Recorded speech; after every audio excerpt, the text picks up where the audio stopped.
Right then guys, so this is week 2 of my 8-week Sarms cycle, and I'm just going to go into a little bit more information about the compounds that I'm using, the experiences that I've had so far, and just a general update of what's going on.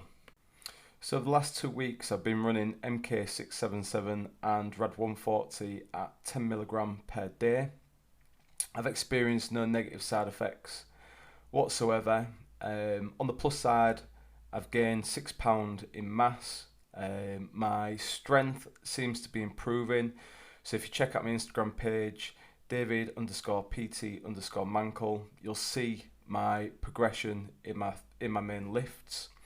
As I briefly explained in the last episode, this could be a placebo effect. So, because I'm taking this compound, psychologically I might be thinking that it's working and that might be increasing my performance. But time will tell. Obviously I've put on £6, which is £3 per week, and I'm quite happy with that. That could be just due to the fact that I've increased my calorific total per day. I've been focusing on it more. But as I said, time will tell, and we'll see whether it has a positive effect on my physique and on my performance.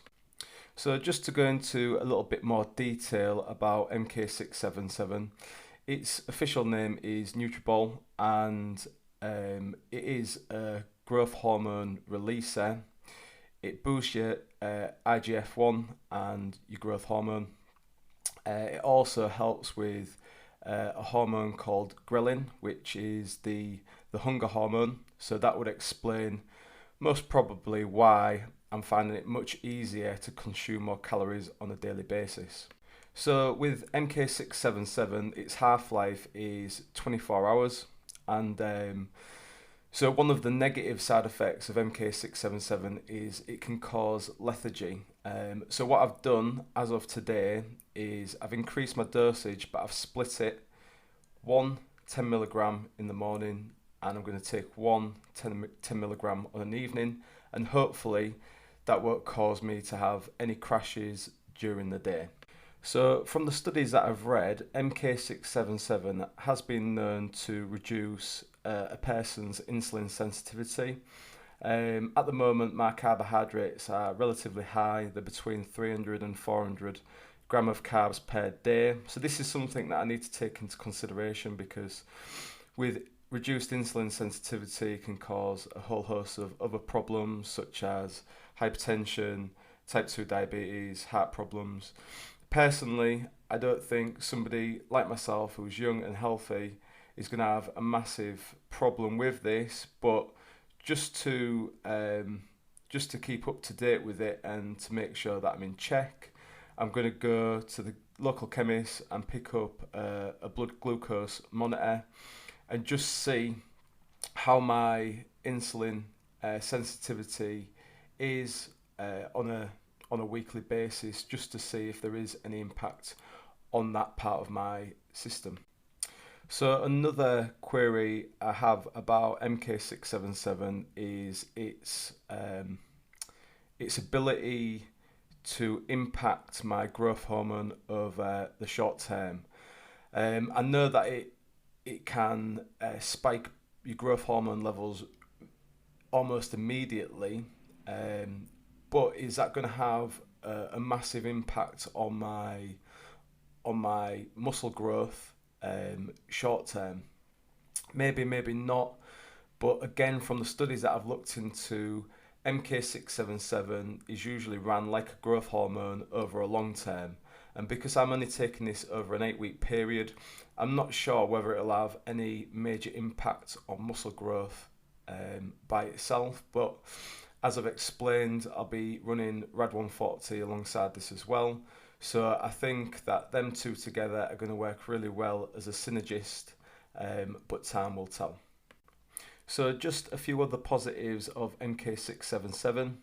It has been known to reduce your body fat percentage, but obviously this is dependent on your calorific amount that you consume during the day.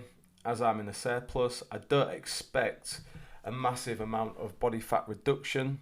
I would say this is more due to diet and also training. But we'll see. We'll see if the body fat has been reduced within the next couple of weeks. I've done all of my stats on week 1, so I'll take them again on week 3, and we'll be able to see whether that has had a positive or negative impact on my body fat percentage. So with regards to RAD 140, again, it's the second week, so I'm going to build this up a little bit now. I've run it for the first 2 weeks at 10 milligrams per day, and as I've explained, I've had no negative side effects whatsoever. So now I've tested the waters a little bit, I'm quite happy to bump up that dosage to 20 milligrams per day to see if that has more of an impact on my performance and also on my muscle growth. So I've increased my dosage of MK677 to 20 milligram per day, and there's going to be a dosage in the morning and in the evening. On the RAD 140 side, I'm going to take a 20 milligram dose just in the morning. It's got a 20-hour half-life, so that should be enough just to keep my levels consistent throughout the day. So just some other positives on RAD 140. It's also been shown to improve brain health. They've done a study on those with early onset of Alzheimer's, and it's actually shown to help with the preservation of brain deterioration. So these are some nice little positive effects that may not be directly correlated to my goals, but again, it's just quite a nice side effect of these compounds.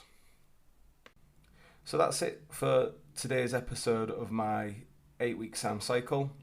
Same again, if you can like, follow and subscribe this channel, that would be of massive benefit to myself. Again, this is a relatively new endeavour. I've not really used YouTube that much in the past, so any bit of support would be massively helpful to me. So I'll be putting out the next episode of this 8-week SARM cycle a week from today. I'll be also getting my full stats taken again, so we'll be able to see in more detail whether these compounds have had a positive impact on my performance and also on my physique. Have a great day, guys. Have a great week, and I'll speak to you soon.